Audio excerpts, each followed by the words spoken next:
Well, the Maritime Business Chamber has lauded new Transport Minister Barbara Creecy's bold step, which seeks to improve the private sector engagement in the country's rail network, which involves setting up a committed private sector participation unit in the Department of Transport. Maritime Business Chamber Chair Unathi Sonti joins us now to further unpack this. Unathi, a very good evening to you. Great having you with us. So Maritime Business, as we understand, is pretty impressed with Minister Creecy's bold move. Tell us why that is. Thank you, Julia, and greetings to the viewers at this time. Yes, we are impressed, one, in terms of the start of how she has, been able to put out there and state the bold statements that the department has put forward, fresh from a different ministry.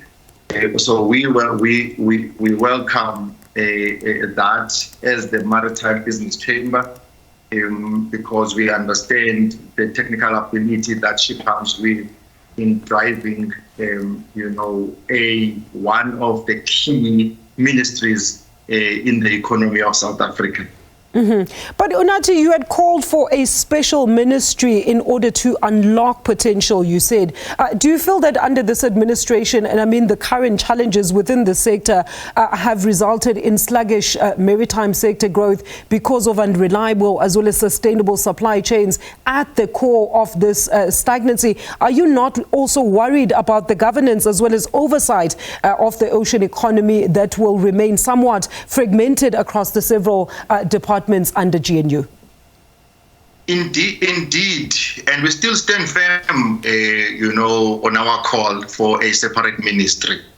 As much as the budget vote speech from the minister highlighted, I think holistically, around an integrated transport system.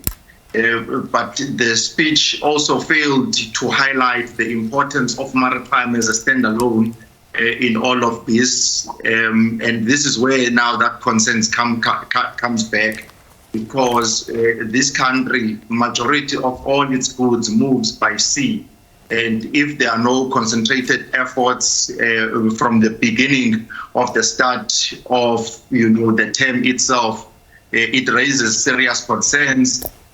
But we are here standing and waiting to see if also, the established National, Logistic Crisis Committee, if whether it will engage with all the other structures that are in place, such as the port consultative committees that have been for many years engaging on issues that talks to the ports, and of which that is one of the core interest and concerns of the chamber, together with the real challenges that we are currently facing. And while speaking of those challenges, Unathi, I mean environmental regulation, air pollution, digitization, as well as AI, looking at the current geopolitical tensions as well, that have also heavily impacted the sector, which of course as a result has driven prices of certain goods concerningly high. So in essence, let's talk about what types of collaboration, or maybe even a revisit to some of these current embargoes you actually look forward to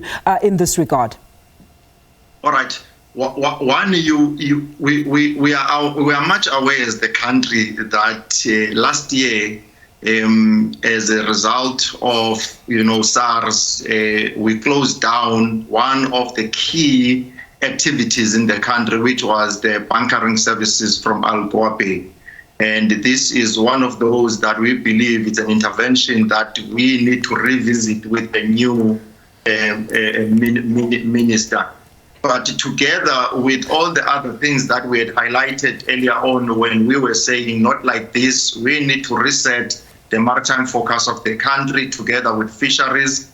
So our main interest, especially in this 7th administration, is looking at how do we then collaborate and configure and see how the ministries such as your Department of Fisheries, Forestry and Environment, Transport, together with Minerals and Energy, are aligning together, to advance the oceans economy agenda of South Africa. And those would be the interventions where we would want to come and partner. If you would note that last year there was a process that was underway after we have seen not much happening with regards to Operation Pakisa itself, a program that got many of us hyped up about the opportunities that are within the oceans economy.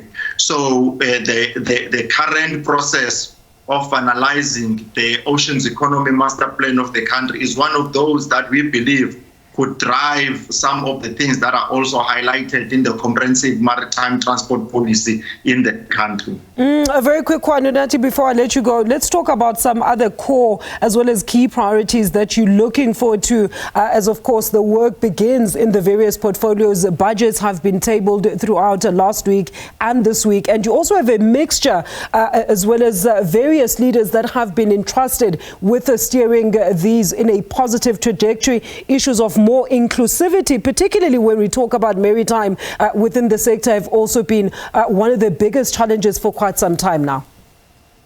We are very clear, and these are some of the things that we would want to put forward to the government of the 7th administration. One of those would be the issues that talks to the fisheries. 2021, 2022, we had a FRAC process year, where many of the small businesses as new entrants, category C, applied for the rights which are at a maximum of 20 years.